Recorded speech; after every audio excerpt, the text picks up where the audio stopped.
सामाजिक विषमताओं की व्याख्या। समाज में जो विषमता थी लोगों के बीच में, जैसे कि कुछ लोग बहुत ज़्यादा भोग विलासता का जीवन व्यतीत कर रहे थे, कुछ लोग बहुत श्रम का जीवन व्यतीत कर रहे थे, बहुत मेहनत करनी पड़ती थी। यही विषमता होती है समाज में। इसी को विषमता की खाई भी कहा जाता है। समाज में कुछ लोगों को उच्च परिस्थिति मिल जाती है, उच्च स्थान प्राप्त हो जाता है, कुछ लोग बहुत पीछे होते हैं। इसी को सामाजिक विषमता कहा जाता है। समान ना हो, असमान हो, वह सामाजिक विषमता। तो यहाँ सामाजिक विषमता के लिए आज हम व्याख्या करेंगे, और उसकी व्याख्या करने वाले हैं एक सामाजिक अनुबंध के साथ। बौद्धों ने समाज में फैली विषमताओं के संदर्भ में, बौद्धों का मतलब था महात्मा बुद्ध के अनुयायी, जो महात्मा गौतम बुद्ध थे उनके अनुयायी या उनके शिष्य या उनके बनाए हुए आचरण या नियमों पर चलने वाले लोगों को उनके अनुयायी कहा जाता था, और उन्हीं को बौद्ध कहा गया है। तो बौद्धों ने समाज में फैली विषमताओं के संदर्भ में एक अलग अवधारणा प्रस्तुत की। उन्होंने अलग बताया था समाज में विषमता क्यों है।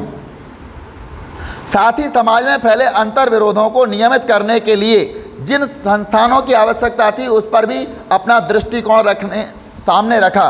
यानी समाज में जो अंतर विरोध थे, इंटरनल जो लोगों के आपस में विरोध चल रहे थे, उन विरोधों को कैसे प्रस्तुत किया जाए, इसके लिए भी उन्होंने अपना दृष्टिकोण सामने रखा था। सुत्त पिटक नामक ग्रंथ, देखो बौद्ध धर्म के 3 ग्रंथ हैं, इनको त्रिपिटक कहा जाता है।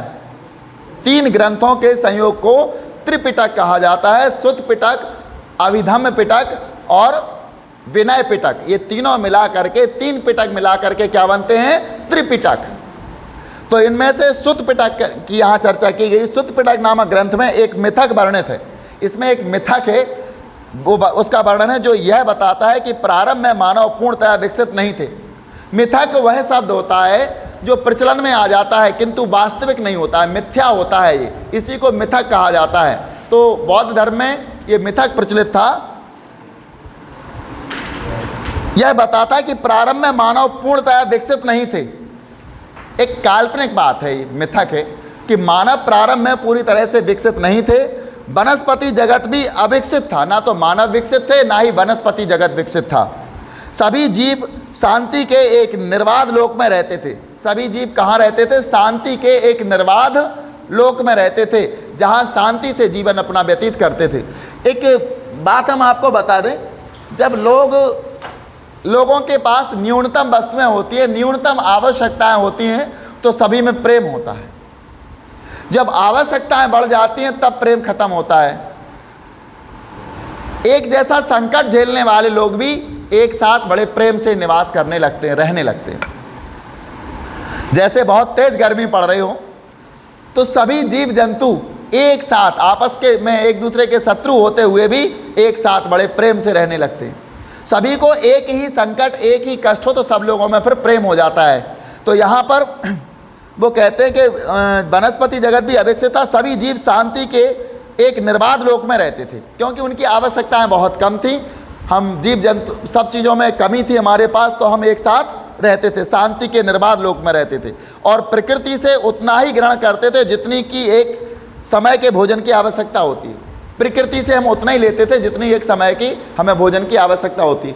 आपने जानवरों को देखा होगा, गाय ले लो आप, बकरी ले लो आप, ये उतना ही लेते हैं प्रकृति से जितने की इन्हें आवश्यकता होती है। ऐसा तो नहीं कि घास इकट्ठा करके अपने साथ रख लेते हो, ऐसा तो नहीं करते। जितनी आवश्यकता उतना ही लेते हैं, उससे ज़्यादा नहीं। जितने पानी की आवश्यकता उतना पानी पीते हैं। केवल मनुष्य ही एक ऐसा प्राणी है कि जो संग्रहित करके रख लेता है अपने पास, बहुत सारी चीज़ों को अपने यहाँ इकट्ठा करके रख लेता है।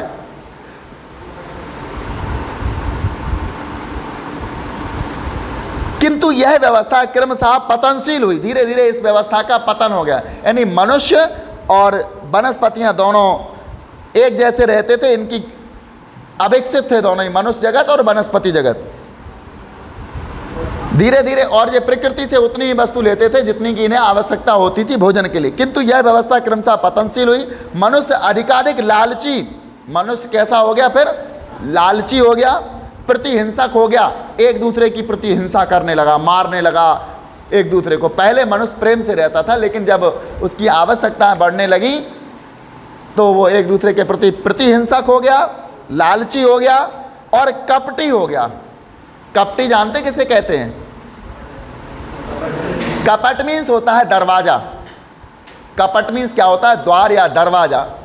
कपाट, अपन जो दरवाजा लगा होता है उसको कपाट भी बोलते हैं। तो दरवाजे के अंदर कुछ और बाहर कुछ और होता ही है, इसी से लिया गया है ये कपट। जब हम अपने मन में कुछ और हो, बाहर कुछ और व्यवहार करें तो इसको कहते हैं कपट या कपटी। जो इस व्यवहार को करते वो कपट है, और ऐसे व्यवहार करने वाले व्यक्ति को कपटी कहा जाता है। बाहर कुछ और दिखावा करे, अंदर उसके कुछ और हो, वह व्यक्ति कपटी होता है। तो यहाँ मनुष्य कैसा हो गया? कपटी हो गया। इस स्थिति में उन्होंने विचार किया कि क्या हम एक ऐसे मनुष्य का चयन करें जो उचित बात पर क्रोधित हो। हम ऐसे मनुष्य का चयन करें जो उचित बात पर क्रोधित हो, जिसकी प्रताड़ना की जानी चाहिए। क्या हम एक ऐसे मनुष्य को चुन सकते हैं जो उचित बात पर क्रोधित हो, हर बात पर क्रोधित ना हो, उचित बात पर क्रोधित हो। देखिए, क्रोध भी आवश्यक होता है। बगैर क्रोध का व्यक्ति बुझी हुई आग की तरह होता है। जिस प्रकार आग बुझ जाती है तो उसके अंदर क्या रह जाता है? केवल राख रह जाती है। कोई भी उस पर पैर रख देता है, आग पर कोई भी पैर रख देता है, यदि वो कजला जाती है, उसके अंदर की आग समाप्त हो जाती है, उसका कोई महत्व नहीं रह जाता। लेकिन अगर उसमें आग है, थोड़ी बहुत भी आग है, ऊपर भले ही राख दिखती हो लेकिन अंदर आग है, तो हर व्यक्ति उससे डरता है कि हम जल जाएंगे। तो क्रोध भी हमें अपने अंदर उतना ही रखना चाहिए, आग की तरह। जब आवश्यकता पड़े तब हम उसका इस्तेमाल करें, क्योंकि बगैर क्रोध के व्यक्ति बुझी हुई आग की तरह हो जाता है, जिस पर कोई भी पैर रख सकता है। इसलिए क्रोध भी आवश्यक होता है। क्रोध, सबसे ज़्यादा क्रोध की आवश्यकता हमें पड़ती है, उचित समय पर क्रोध की आवश्यकता पड़ती है राजा के क्रोध की। जो राजा होता है उसको उचित समय पर उचित क्रोध यदि आता है तो वो सही है, और अगर क्रोध नहीं आता है तो वो राजा राज नहीं कर सकता, क्योंकि क्रोध नहीं होगा तो वो दंड कैसे देगा? राज्य के अपराधियों को दंड कैसे देगा? क्रोध तो उसके अंदर होना आवश्यक है। तो यहाँ पर एक कल्पना की गई, क्या हम एक ऐसे मनुष्य का चयन करें जो उचित बात पर क्रोधित हो, जिसकी प्रताड़ना की जानी चाहिए, उसको प्रताड़ित करे, यानी जिसकी प्रताड़ना की जानी चाहिए। एक ऐसे व्यक्ति को हम चुनें जो उचित समय पर क्रोध करे, और जिसकी प्रताड़ना की जाना चाहिए उसको प्रताड़ित करे, यानी जिसको सजा देनी चाहिए उसको वो सजा दे, और प्रताड़ित करे, और जिसे निष्कासित किया जाना हो उसे निष्कासित करे। निष्कासित का क्या मतलब हुआ? निकाला जाना। जिसको निकाला जाना हो उसको निष्कासित करे, ऐसा व्यक्ति की आवश्यकता होती है। मान लेते हैं कि यहाँ कोई ऐसा विद्यार्थी आ जाता है कि जो सभी विद्यार्थियों को परेशान कर देता है, सभी विद्यार्थी उससे परेशान हो जाते हैं, तो एक संस्थान की जिम्मेवारी होती है कि उसको निकाल दे। पहले उसको समझाने का प्रयास करे, यदि वो समझता नहीं है तो फिर उसको निष्कासित करने की भी उसमें क्षमता हो, निष्कासित करने की भी उसमें क्षमता हो। लालची ना हो, हम निष्कासित कर देंगे तो हमारा 10,000 रुपये का नुकसान, 20,000 रुपये का नुकसान हो जाएगा, ऐसा उसके अंदर लालच नहीं होना चाहिए, बल्कि ये सोचकर निष्कासित कर देना चाहिए कि इससे हमारे अन्य बच्चों का या अन्य छात्रों का नुकसान हो रहा है। तो ऐसे व्यक्ति की आवश्यकता पड़ी जो उचित बात पर क्रोधित हो, जिसकी प्रताड़ना की जानी चाहिए उसे प्रताड़ित करे, और जिसको निष्कासित किया जाना चाहिए उसे निष्कासित करे। बदले में हम उसे चावल का अंश देंगे।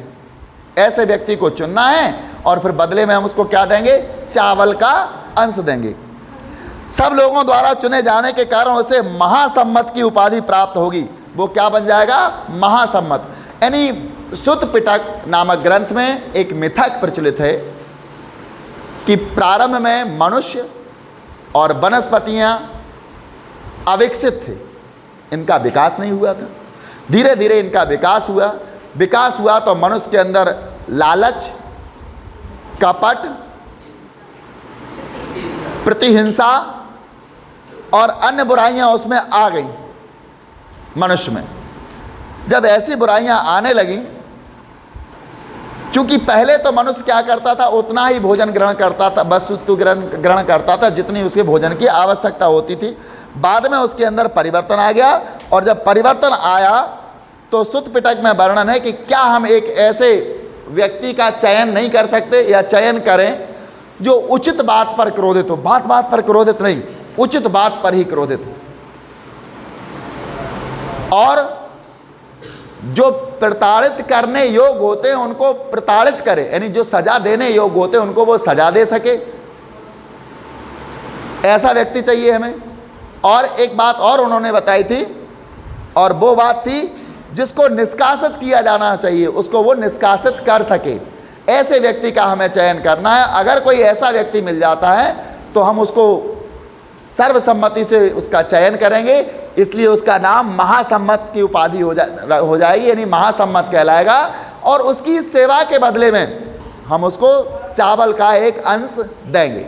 समझ में आ रहा है ये किसकी स्थापना हो रही? यहाँ एक राजा का चयन हो रहा है। जब समाज हमारा प्रारंभिक था उस समय कोई राजा नहीं हुआ करता था, हम अविकसित थे, तो एक राजा के चुनाव की प्रक्रिया प्रारंभ हो गई। राजा की कैसा होना चाहिए? उचित बात पर क्रोध करने वाला हो, प्रताड़ित करने योग्य व्यक्ति को प्रताड़ित करे और निष्कासित किए जाने वाले व्यक्ति को निष्कासित कर सके, ऐसा राजा होना चाहिए। और अगर वो राजा बनेगा तो उसके हम बदले में उसको इस काम के बदले में क्या देंगे? चावल का अंश देंगे। ये उसका कर हो गया, टैक्स हो गया। राज्य में टैक्स देने पड़ते हैं, आगे चल के यह व्यवस्था क्या रूप लेती है।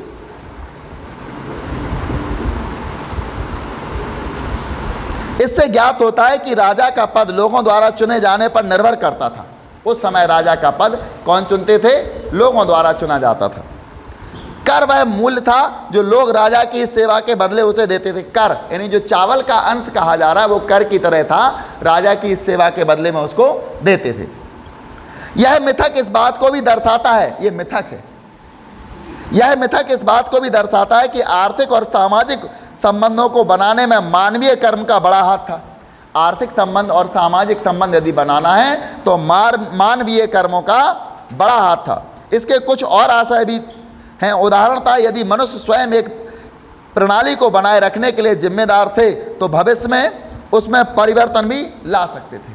मनुष्य यदि इसके प्रणाली को बनाए रखने के लिए जिम्मेदार थे तो भविष्य में वो परिवर्तन भी ला सकते थे। साहित्यिक स्रोतों का इस्तेमाल, हमारा विषय है सामाजिक विषमताओं की व्याख्या होगी। आज हम साहित्यिक स्रोतों का इस्तेमाल करेंगे। इतिहासकार और महाभारत। साहित्यिक स्रोतों का हम किस प्रकार से इस्तेमाल करेंगे?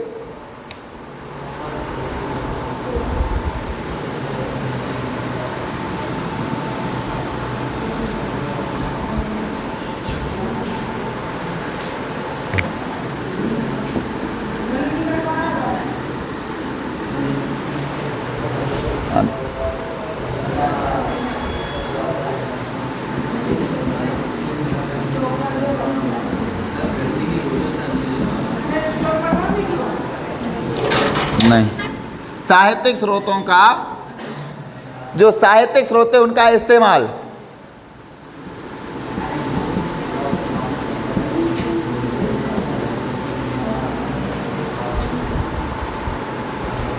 इतिहासकार और महाभारत। अभी हम इतिहास का समालोचनात्मक अध्ययन कर रहे हैं ना।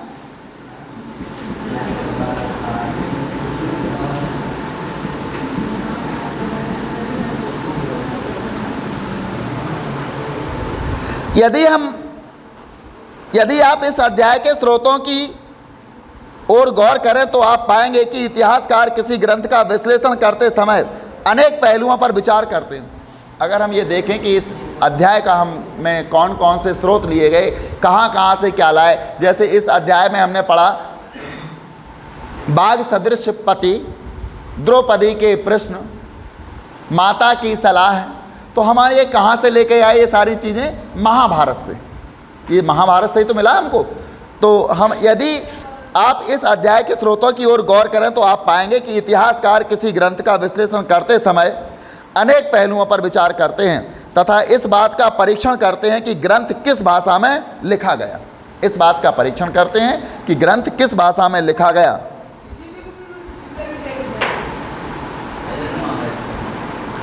पाली, कौन सी भाषा थी? पाली, प्राकृत अथवा तमिल, जो आम लोगों द्वारा बोली जाती थी। यानी विभिन्न ग्रंथ विभिन्न भाषाओं में लिखे गए थे। हमने विभिन्न ग्रंथों का प्रयोग किया जो पाली, प्राकृत या तमिल भाषा में लिखे गए थे, और ये भाषा आम लोगों की भाषा थी जिसको आम लोग बोलते थे। अथवा संस्कृति जो विशिष्ट रूप से पुरोहितों और खासकर खास वर्ग द्वारा प्रयोग में लाई जाती थी। या फिर हम अपनी संस्कृति के बारे में जानते हैं इन ग्रंथों के द्वारा। ये संस्कृति क्या थी? हमें पुरोहितों के द्वारा या फिर एक खास वर्ग के द्वारा संस्कृति हमको बताई गई थी या संस्कृति लाई जाती थी। इतिहासकार ग्रंथ के प्रकार पर भी ध्यान देते हैं। क्या यह ग्रंथ मंत्र थे जो अनुष्ठानकर्ताओं द्वारा पढ़े और उच्चारित किए जाते थे? इतिहासकार कहते हैं कि ये जो ग्रंथ हैं, क्या ये मंत्र थे? जो ग्रंथ थे, जो मंत्र थे, जो एक अनुष्ठानकर्ता के द्वारा पढ़े जाते थे या उच्चारित किए जाते थे। अथवा ये कथा ग्रंथ थे, या फिर इनमें कथा थी जिन्हें लोग पढ़ और सुन सकते थे तथा दिलचस्प होने पर जिन्हें दोबारा सुनाया जा सकता था। इसके अलावा इतिहासकार लेखक के बारे में भी जानने का प्रयास करते हैं जिनके दृष्टिकोण और विचारों ने ग्रंथों को रूप दिया। उन ग्रंथों के श्रोताओं का भी इतिहासकार परीक्षण करते हैं, क्योंकि लेखकों ने अपनी रचना करते समय श्रोताओं की अभिरुचि पर ध्यान दिया होगा। जब भी लेखकों ने अपने ग्रंथों की रचना की होगी तो उनका जो सुनने वाला श्रोता होता है उसकी अभिरुचि पर इन्होंने ध्यान दिया होगा। इतिहासकार ग्रंथ के संभावित संकलन, रचना काल और उसकी रचना भूमि का भी विश्लेषण करते हैं। इन सभी मुद्दों का जायजा लेने के बाद ही इतिहासकार किसी भी ग्रंथ की विषय वस्तु का इतिहास के पुनर्निर्माण के लिए इस्तेमाल करते हैं। महाभारत जैसे विशाल और जटिल ग्रंथ के संदर्भ में आप कल्पना कर सकते हैं कि यह कार्य कितना कठिन होगा। यानी महाभारत इतना बड़ा ग्रंथ था, उसको लिखने में इसमें 1 लाख से अधिक श्लोक हैं, और इसमें यह ध्यान रखना कि हमारे श्रोताओं की क्या रुचि है, किस प्रकार से हमें कथानक को आगे बढ़ाना है, ये बड़ा कठिन कार्य था। भाषा एवं विषय वस्तु। अब हम ग्रंथ की भाषा की ओर देखते हैं। महाभारत का जो पाठ हम इस्तेमाल कर रहे हैं वह संस्कृत में है। महाभारत पूरी कौन सी भाषा में लिखी गई है? संस्कृत भाषा में। किंतु महाभारत में प्रयुक्त संस्कृत वेदों अथवा प्रशस्तियों की संस्कृत से कहीं अधिक सरल है। ये प्रशस्ति क्या होती हैं? किसी एक प्रशस्ति का नाम बता सकते हैं आप लोग? किसके द्वारा और किसकी प्रशंसा में लिखी?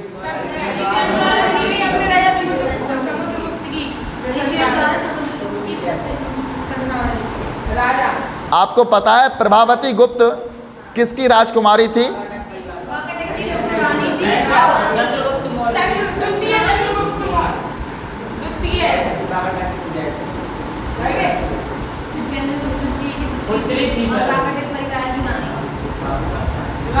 बैठ जाओ। बच्चों ने इसका आंसर गलत दिया है टेस्ट में, और उसको लिख दिया है कि वाकाटक परिवार की राजकुमारी थी। उसमें गलत जवाब दिया, हमने कल देखा था इसको। तो महाभारत में प्रयुक्त संस्कृत वेदों अथवा प्रशस्तियों की संस्कृति से कहीं अधिक सरल है। अतः यह संभव है कि इस ग्रंथ को व्यापक स्तर पर समझा जाता था। इतिहासकार इस ग्रंथ की विषय वस्तु को 2 मुख्य शीर्षकों आख्यान तथा उपदेशात्मक के अंतर्गत रखते हैं। यानी महाभारत का जो शीर्षक है इसको इतिहासकार या तो आख्यानक या फिर उपदेशात्मक के रूप में रखते हैं कि ये उपदेश भी देता है, आख्यानक यानी कि हमको सही रास्ते पर चलने के लिए बहुत सारी व्याख्याएं भी देता है। आख्यान में कहानियों का संग्रह है और उपदेशात्मक भाग में सामाजिक आचार विचार के मानदंडों का चित्रण है। किंतु यह विभाजन पूरी तरह अपने में एकांकी नहीं है। उपदेशात्मक अंश में भी कहानियाँ होती हैं और बहुधा आख्यानों में समाज के लिए एक सबक निहित रहता है। अधिकतर इतिहासकार इस बात पर एकमत हैं कि महाभारत वस्तुतः एक भाग में नाटकीय कथानक था जिसमें उपदेशात्मक अंश बाद में जोड़े गए। यानी पहले जो महाभारत लिखा गया था ये नाटकीय कथानक था, एक नाटक की तरह इस्तेमाल किया जाता था। बाद में इसमें उपदेशात्मक अंश जोड़े गए, और उपदेशात्मक अंशों में जैसे गीता में क्या उपदेश ही तो दिए जाते हैं ना श्री कृष्ण के द्वारा। श्री कृष्ण अर्जुन को उपदेश देते हुए महाभारत का सबसे महत्वपूर्ण उपदेशात्मक अंश भगवत गीता है, जहां कुरुक्षेत्र की युद्ध भूमि में श्री कृष्ण को अर्जुन को उपदेश देते हैं। इस दृश्य को चित्रों और मूर्तियों कला में कई बार दर्शाया गया है। यहाँ एक चित्र दिया गया है इसमें। आरंभिक संस्कृत परंपरा में महाभारत को इतिहास की श्रेणी में रखा गया है। जो महाभारत था इसको किसकी? इतिहास की। पहले संस्कृत साहित्य में महाभारत को इतिहास ही माना जाता था, कोई धार्मिक ग्रंथ नहीं माना जाता था। इस शब्द का अर्थ ऐसा ही था। क्या महाभारत में सचमुच में हुए किसी युद्ध का स्मरण किया जा रहा था? इस बारे में हम निश्चित रूप से कुछ नहीं कह सकते। कुछ इतिहासकारों का मानना है कि स्वजनों के बीच हुए युद्ध की स्मृति भी महाभारत का मुख्य कथानक है। अन्य इस बात की ओर इंगित करते हैं कि हमें युद्ध की पुष्टि किसी और साक्ष्य से नहीं होती है। लेखक और तिथियां, इसकी महाभारत की लेखक और तिथियों को देखें हम, कितना क्या है इसमें। यह ग्रंथ किसने लिखा है, इस प्रश्न के कई उत्तर हैं। महाभारत के बारे में सभी लोगों को विदित है कि ये वेद व्यास जी ने लिखा है, लेकिन इसमें बहुत सारी भ्रांतियां हैं। संभवतः मूल कथा के रचयिता भाट सारथी थे, जिन्हें सूत कहा जाता था। जो महाभारत की मूल कथा है, इसके रचयिता कौन थे? भाट या सारथी थे। इनको सूत कहा जाता था।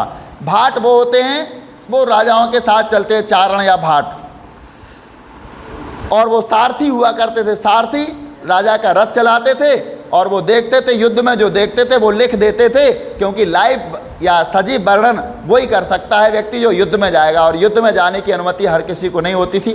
सारथी चूंकि राजा के साथ जाता था तो वो लिख देता था। तो महाभारत की मूल कथा सबसे पहले किसने लिखी थी? भाट या सारथियों ने। इस बात को याद रखेंगे सभी लोग। महाभारत की मूल कथा सर्वप्रथम किसने लिखी थी? भाट या सारथियों ने, जिन्हें सूत कहा जाता था। और इनको क्या कहा जाता था? सूत कहा जाता। ये क्षत्रिय योद्धाओं के साथ युद्ध क्षेत्र में जाते थे। कैसे जाते थे? क्षत्रिय जो योद्धा होते थे ये उनके साथ युद्ध भूमि में जाते थे और उनकी विजय व उपलब्धियों के बारे में कविताएं लिखते थे। जैसे रथ चला रहा है कोई सारथी और वो क्षत्रिय योद्धा के साथ युद्ध भूमि में जाएगा, तो उसकी जो विजय होती थी उसकी प्रशंसा में कविताएं भी वही आकर के लिख देते थे। इन रचनाकारों का प्रेषण मौखिक रूप में हुआ, यानी इनकी कविताएं लिखी नहीं बल्कि मौखिक रूप से ये कविताओं को गाते थे। 5वीं शताब्दी ईसा पूर्व से ब्राह्मणों ने इस कथा परंपरा पर अपना अधिकार कर लिया और इसे लिखा।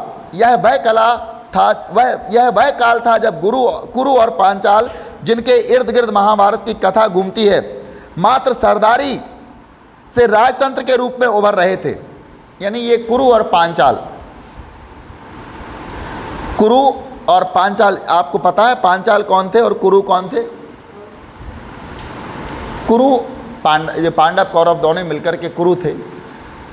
इन्हीं में से फिर पांडव बने थे। लेकिन पांचाल द्रौपदी के, हाँ, उनका जो देश था वो पांचाल था। तो जब कुरु और पांचाल, जिनके इर्द गिर्द महाभारत की कथा घूमती है, मात्र सरदारी से राजतंत्र के रूप में उभर रहे थे। सरदारी थी पहले, फिर ये किसमें? राजतंत्र के रूप में उभर रहे थे। सरदारी और राजतंत्र में क्या अंतर होता है? सरदारी क्या करती है? केवल उपहार प्राप्त करती है। संतोषी सरदारी क्या लेते हैं? उपहार, गिफ्ट लेते हैं केवल। इनको उनके जो अनुयायी होते हैं वो उपहार स्वरूप देते हैं, और जबकि जो राजा होते हैं वो कर वसूल करते। तो सरदारी राजतंत्र में कन्वर्ट हो रही थी, बदल रही थी, परिवर्तित हो रही थी।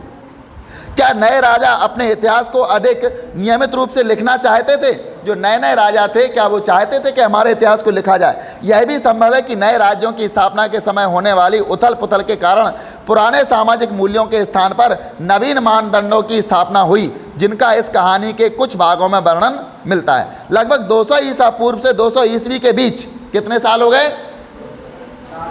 400 वर्ष। 200 ईसा पूर्व से 200 ईस्वी तक 400 हो गए। 200 वर्ष पहले और 200 वर्ष बाद में, तो 400 हो गए। ईसा पूर्व और ईस्वी तक 400 वर्ष के बीच हम इस ग्रंथ के रचना काल का एक और चरण देखते हैं। यह वह समय था जब विष्णु देवता की आराधना प्रभावी हो रही थी। एक वो काल था जब विष्णु भगवान की या विष्णु देवता की आराधना प्रभावी हो रही। आपको पता है विष्णु की जब आराधना नहीं होती थी, उससे पहले सूर्य की या फिर इंद्र की आराधना हुआ करती थी। विष्णु को कोई जानता नहीं था। तथा कृष्ण को, जो इस महाकाव्य के महत्वपूर्ण नायकों में से, यानी महाभारत महाकाव्य के महत्वपूर्ण नायकों को अगर देखा जाए तो श्री कृष्ण ही हैं, उन्हें विष्णु का रूप बताया जा रहा था। कालांतर में लगभग 200 से 400 ईस्वी के बीच मनुस्मृति से मिलते जुलते बृहत उपदेशात्मक प्रकरण महाभारत में जोड़े गए। इन सब परिवर्धनों के कारण यह ग्रंथ जो अपने प्रारंभिक रूप में संभवतः 10,000 श्लोकों से भी कम रहा होगा। शुरुआत में महाभारत के में कितने श्लोक थे? 10,000 श्लोक से भी कम श्लोक थे, क्योंकि इसको भाट या चारण इनके द्वारा लिखा जाता था। बढ़कर 1,00,000 श्लोकों वाला हो गया। साहित्यिक परंपरा में इस व्रत रचना के रचयिता ऋषि व्यास माने जाते हैं, और साहित्यिक परंपरा में देखा जाए तो इसके रचयिता ऋषि व्यास माने जाते हैं। जब ये 10,000 श्लोकों से युक्त था तो ये छोटा ग्रंथ था। जब 1,00,000 इसमें श्लोक आ गए तो इसका नाम हो गया सतसहस्त्री नामने, अर्थात इसका नाम सतसहस्त्री। पहले जया, फिर भारत, फिर महाभारत, आखिरी में जब इसमें 1,00,000 से भी अधिक श्लोक हो गए तो इसका नाम हो गया सतसहस्त्री। महाभारत के नाम है जी, जया, भारत, महाभारत और सतसहस्त्री, ये महाभारत के नाम है। और महाभारत की रचना की अगर बात की जाए तो सर्वप्रथम इनकी रचना चारण यानी भाटों और सारथी करते थे। इनको सूत कहा जाता था। ये योद्धाओं के साथ युद्ध में जाते थे और वहाँ से वापस आकर के इनकी कविताएं को लिखते थे या मौखिक रूप से इन कविताओं का गायन करते थे। बाद में साहित्यिक परंपरा में महर्षि वेद व्यास को महाभारत का रचनाकार माना गया है। तो हम ये कहें कि महाभारत के रचनाकार महर्षि वेद व्यास थे तो ये अतिशयोक्तिपूर्ण नहीं होगा, सत्य है ये। सदृशता की खोज।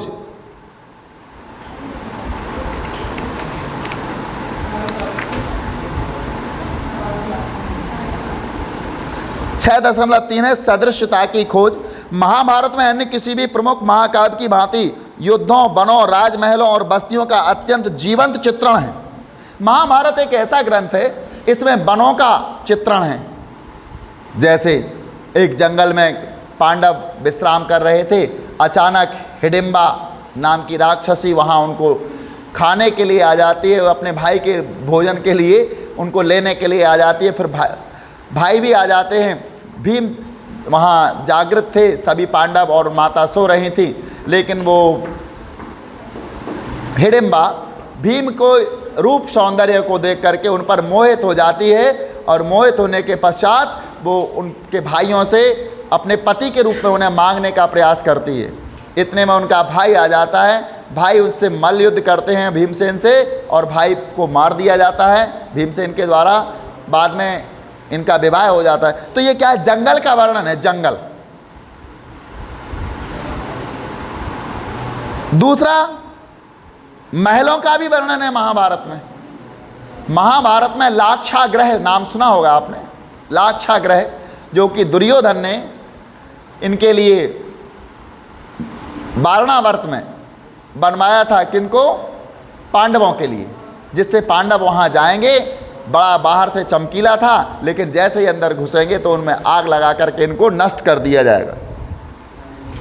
आग लगा करके इनको, क्योंकि लाख जो होती है उसी को लाक्ष बोलते हैं, बहुत ज्वलनशील पदार्थ होता है, उससे जो जल के मर जाते। लेकिन इनको उनके चाचा जो कि नीति निपुण थे विदुर नीति में, वो समझ गए थे कि यहाँ लाक्षागृह इनको मारने के लिए बनाया जा रहा है। तो बचने के उपाय भी लोग पहले करते थे। पहले बचने के उपाय भी लोग साथ में लेके चलते थे कि हमें से बचेंगे कैसे अगर कहीं ऐसा हुआ। तो उन्होंने पहले ही एक सुरंग खुदवा दी थी उस महल से बाहर जाने के लिए, और इस प्रकार पांडव बच गए थे। तो महलों का भी वर्णन है महाभारत में, वनों का भी वर्णन है महाभारत में, बस्तियों का भी अत्यंत जीवंत चित्रण है। 1951-52 में पुरातत्ववेत्ता बीबी लाल ने मेरठ जिले, पुरातत्ववेत्ता कौन थे? बीबी लाल, अर्थात इनका नाम होगा ये बीबी लाल, और ये मेरठ जिले यानी जो कि उत्तर प्रदेश में है के हस्तिनापुर नामक एक गांव में उत्खनन किया। वहाँ एक गांव है मेरठ जिले में हस्तिनापुर, वहाँ खुदाई करवाई उन्होंने। किसने? बीबी लाल जी ने। 1951 और 52 की बात है, जब देश हमारा आज़ाद हो गया था। हालांकि नामों की समानता मात्र एक संयोग हो सकता है, किंतु गंगा के ऊपरी दोआब वाले इलाकों में इस पुरा स्थल का होना, जहाँ कुरु राज्य भी स्थित था, इस ओर इंगित करता है कि यह पुरा स्थल कुरुओं की राजधानी हस्तिनापुर हो सकती थी। चूँकि वहाँ सीमा भी पड़ जाती है हस्तिनापुर कुरु राज्य की, और वहीं हस्तिनापुर नामक गांव है। तो बीबी लाल ने सोचा कि यहाँ ये उनका भी हो सकता है जो कुरुओं की राजधानी थी, जिसका उल्लेख महाभारत में आता है। बीबी लाल को यहाँ आबादी के 5 स्तरों के साक्ष्य मिले थे, जिनमें से दूसरा और तीसरा स्तर हमारे विश्लेषण के लिए महत्वपूर्ण है। दूसरे स्तर लगभग 12वीं और से 7वीं शताब्दी ईसा पूर्व पर मिलने वाले घरों के बारे में लाल कहते हैं, लाल मतलब बीबी लाल कहते हैं, जिस सीमित क्षेत्र का उत्खनन हुआ वहाँ से आवास गृहों की कोई निश्चित परियोजना नहीं मिली, किंतु मिट्टी की बनी दीवारों और कच्ची मिट्टी की ईंटें अवश्य मिलती हैं। सरकंडे की छाप वाले मिट्टी के पलस्तर की खोज इस बात की ओर इशारा करती है कि कुछ घरों की दीवारें सरकंडों की बनी थीं, जिन पर मिट्टी का पलस्तर चढ़ा दिया जाता था। कुछ सरकंडे बनाए गए थे, उनकी दीवारें बनी थी और मिट्टी से उसको लेप कर दिया जाता था उसमें। तीसरा स्तर लगभग 6वीं से 3री शताब्दी ईसा पूर्व के लिए लाल कहते कि तृतीय काल के घर कच्ची और कुछ पक्की ईंटों के बने हुए थे। इनमें शोषक घट और ईंटों के नाले गंदे पानी के निकास के लिए इस्तेमाल किए जाते थे तथा बलय कूपों का इस्तेमाल कुओं और मल की निकासी वाले गर्तों दोनों के रूप में किया जाता है। बलय कूप मतलब मोड़े हुए कूप, इसमें मल भी डाला जाता था और पानी भी। क्या नगर का यह चित्रण महाकाव्य के मुख्य कथानक के बाद में जोड़ दिया गया जब इस क्षेत्र में नगरों का विकास हुआ, अथवा यह मात्र कवियों की कल्पना की उड़ान थी जिसकी अन्य किसी भी साक्ष्य के साथ तुलना कर उसे प्रमाणित नहीं किया जा सकता? एक और उदाहरण पर गौर कीजिए। महाभारत की सबसे चुनौतीपूर्ण उपकथा द्रौपदी से पांडवों के विवाह की है। द्रौपदी का किससे विवाह होता है? यह बहुपति विवाह का उदाहरण है जो महाभारत की कथा का अभिन्न अंग है। बहुपति ये महाभारत की कथा का अभिन्न अंग है। यदि हम महाकाव्य के इस अंश का विश्लेषण करें तो यह विदित होता है कि लेखक ने विभिन्न तरीकों से इसका स्पष्टीकरण देने का प्रयास किया है। हस्तिनापुर, यहाँ स्रोत 15 देखेंगे हम। यहाँ हस्तिनापुर का जब खुदाई की गई तो ये दीवार दिख रही नीचे। महाभारत के आदि पर्वन में इस नगर का चित्रण इस प्रकार मिलता है। यह नगर जो समुद्र की भांति भरा हुआ था और सैकड़ों प्रसादों से संकलित था। सैकड़ों प्रसाद मतलब सैकड़ों महल थे इसमें। इसके सिंह द्वार, तोरण और कंगूरे सघन बादलों की तरह घुमड़ रहे थे। यह इंद्र की नगरी के समान शोभायमान था। यहाँ द्रौपदी का विवाह है, इसको और ले लें। द्रौपदी का विवाह हम बाद में लेते हैं, अभी इसको पूरा कर दें। इसका स्पष्टीकरण देने का प्रयास किया है, ये पेज नंबर 77 पर। वर्तमान इतिहासकारों का यह सुझाव है कि लेखक द्वारा बहुपति विवाह संबंध का चित्रण इस बात की ओर इंगित करता है कि संभवतः यह प्रथा शासकों के विशिष्ट वर्ग में किसी काल में मौजूद थी। यानी ये पता चलता है कि महाभारत के लेखक ने जो बहुपति प्रथा का यहाँ उल्लेख किया है, इसका मतलब है कि उस समय के राजाओं या शासकों में ये प्रथा प्रचलित रही होगी। एक पति स्त्री के एक से अधिक पतियों की प्रथा उस समय प्रचलित रही होगी। किंतु साथ ही इस प्रकरण के विभिन्न स्पष्टीकरण इस बात को भी व्यंजित करते हैं कि समय के साथ बहुपति प्रथा उन ब्राह्मणों में सामान्य हो गई जिन्होंने कई शताब्दियों के दौरान इस ग्रंथ को पुनर्निर्मित किया। लेकिन यहाँ स्पष्टीकरण यदि देखा जाए तो ये स्पष्ट ये होता है कि ये प्रथा राजाओं की जगह उन ब्राह्मणों में हो गई जिन्होंने इस ग्रंथ की बाद में रचना की है। यानी ब्राह्मणों में ऐसा होता होगा कि वो एक स्त्री के एक से अधिक पति रहे होंगे। कुछ इतिहासकार इस तथ्य की ओर भी ध्यान दिलाते हैं कि यदि ब्राह्मणों की दृष्टि में बहुपति प्रथा अमान्य और अवांछित थी, यह हिमालय क्षेत्र में प्रचलन में थी और आज भी है। अभी भी वहाँ बहुपति प्रथा है हिमालय क्षेत्र में।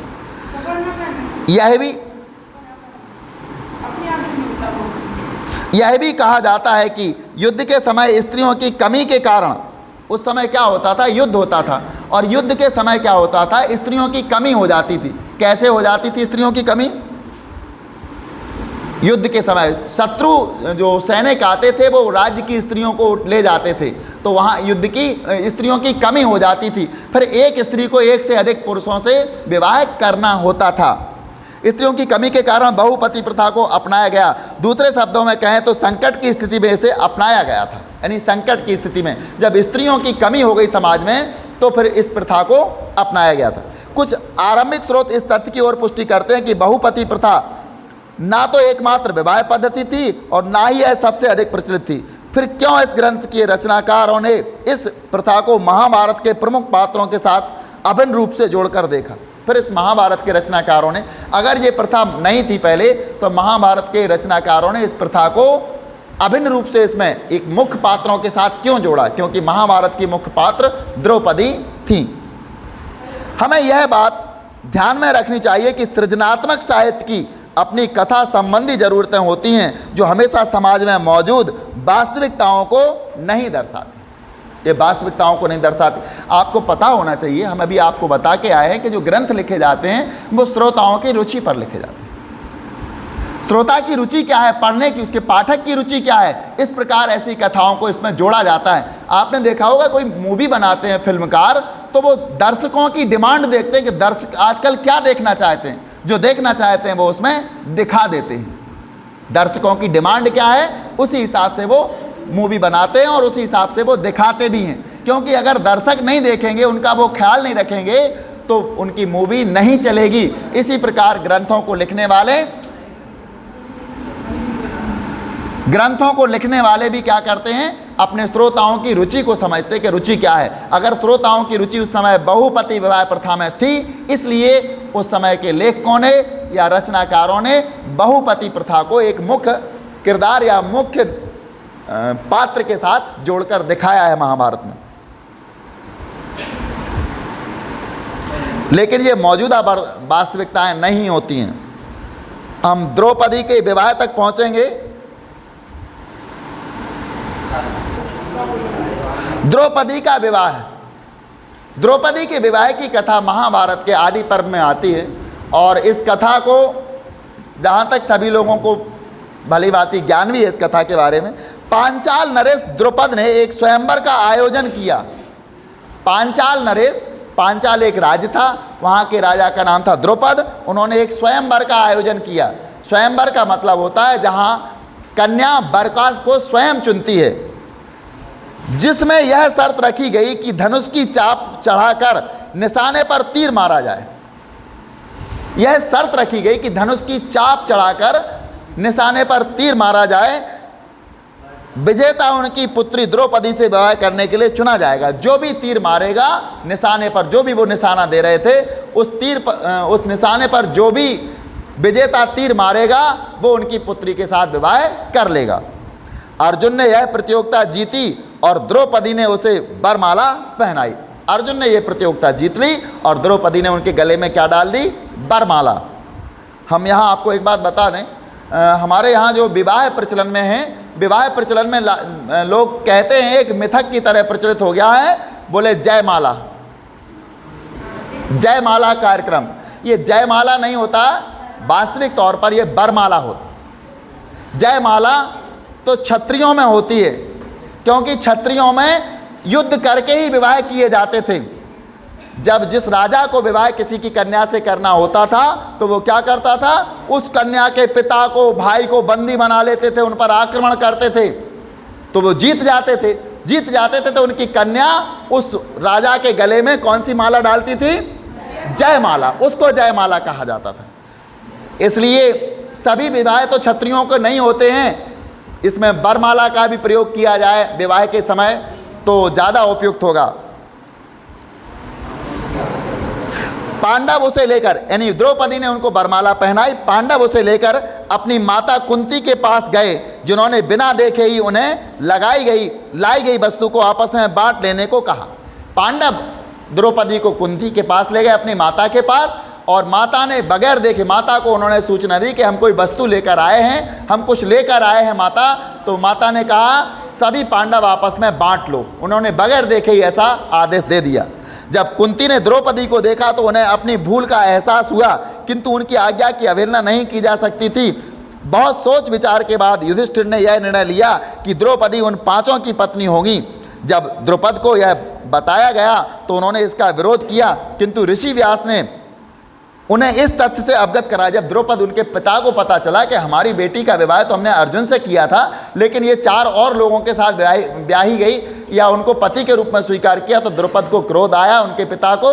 लेकिन महर्षि वेद व्यास वहाँ जाकर उन्हें समझाते हैं। क्या समझाते हैं? अवगत कराया कि पांडव वास्तव में इंद्र के अवतार थे और उनकी पत्नी ने ही द्रौपदी के रूप में जन्म लिया था, अतः नियति ने ही उनका सबका साथ निश्चित कर दिया था।